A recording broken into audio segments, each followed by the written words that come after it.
there. Because if you look at the criteria, we have fulfilled it.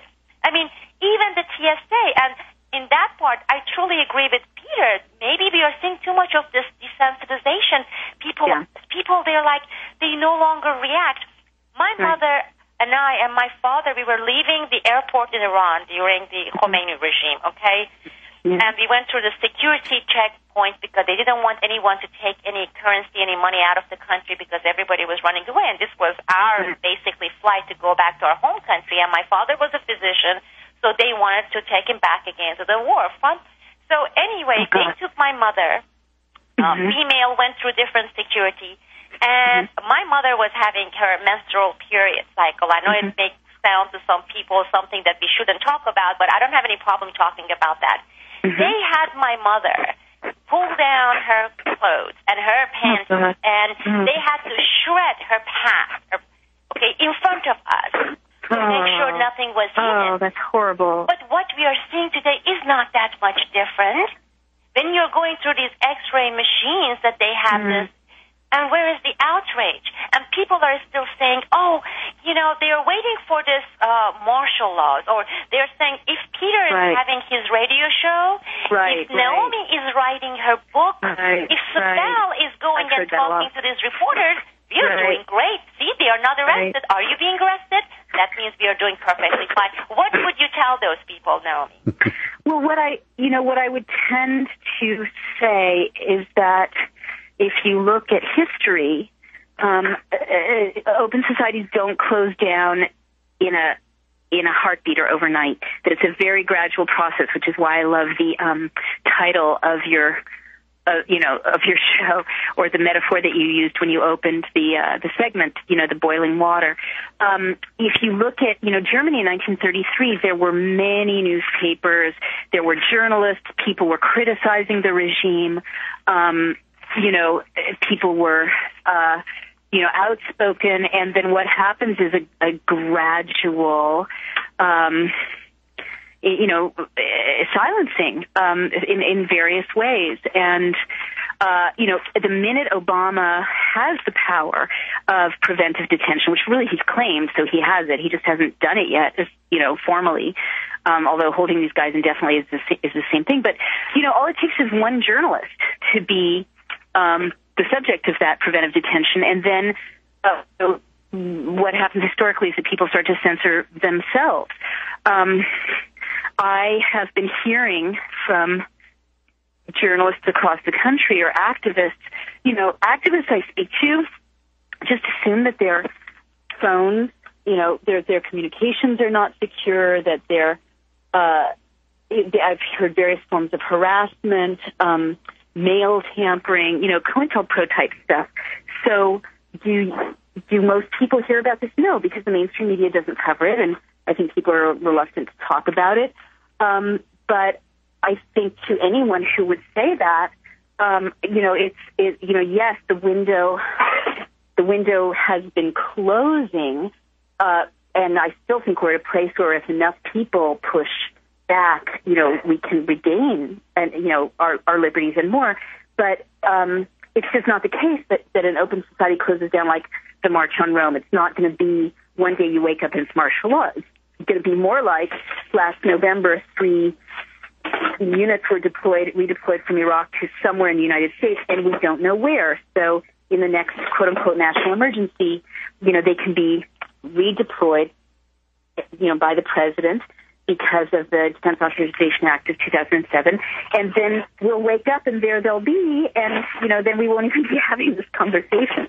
So it is a gradual process, and you're right. The desensitization is definitely part of it. I mean, I can't even believe 4 years ago we were horrified. 5 years ago, at the prospect that there would be torture by the United States. Now that meme, that concept, has become so embedded in, one side of our national discourse that we actually have serious people writing op-eds about why it's a good idea, and serious newspapers like the Washington Post publishing those op-eds. And the analogy with Nazi Germany or any closed society is very, very germane, because, would I ever in a million years have thought that in the United States, Harvard law professors would be saying, this is okay, this is defensible. Mm-hmm. So we're in a way, we've crossed the Rubicon, if this is now part of our sort of repertoire of what we think is acceptable to even talk about.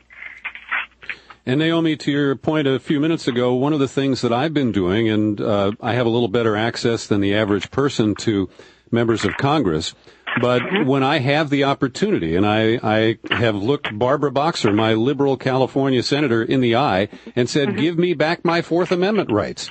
And I made the same statement to Mike Thompson, a congressman from Northern California, who's on the Intelligence Committee. And they look at me like I am speaking Greek. Why? You know, they must surely know what you're talking about.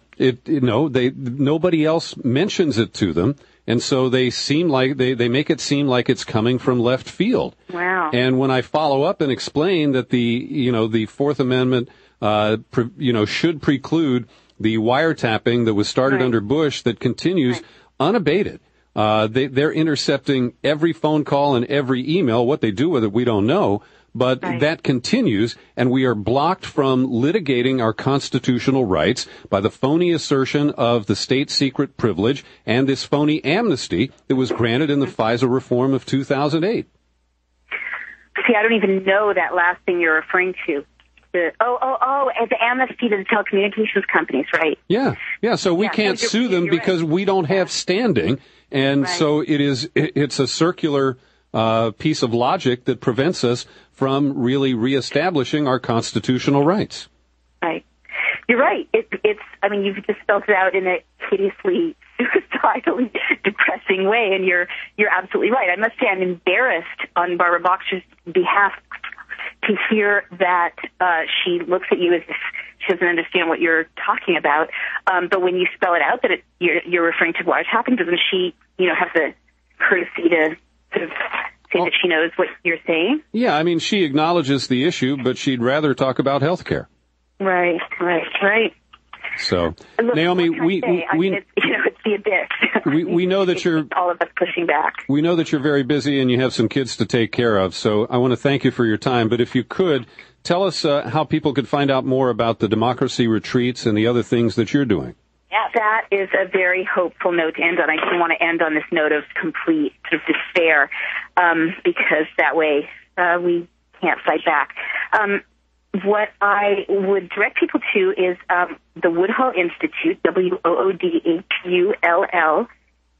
Woodhull.org, and there on one of the website pages you'll see Democracy 911, which is a retreat where you learn all the things you need to take back the country, everything, from writing an op-ed to drafting legislation, starting a nonprofit, starting a movement, doing media, doing alternative media, raising money, giving a speech, running for office. And my fantasy or my dream is that if enough of us learn these skills, that we will form all the movements we need to form. Because Sibel is right, it won't just be one movement, because we do have different points of view across this wonderful country, but that we will have the power to take back our system and to continue to find innovative ways to break up the monopoly and resist. Because I'm now persuaded that it's on a local level and not just a federal level that a lot of this resistance is going to come. So that's my little gesture toward reclaiming the republic. Actually, not so little. We graduated 21 brilliant community leaders, and let's hope it's just a start. And I'd love to see all of your listeners at the next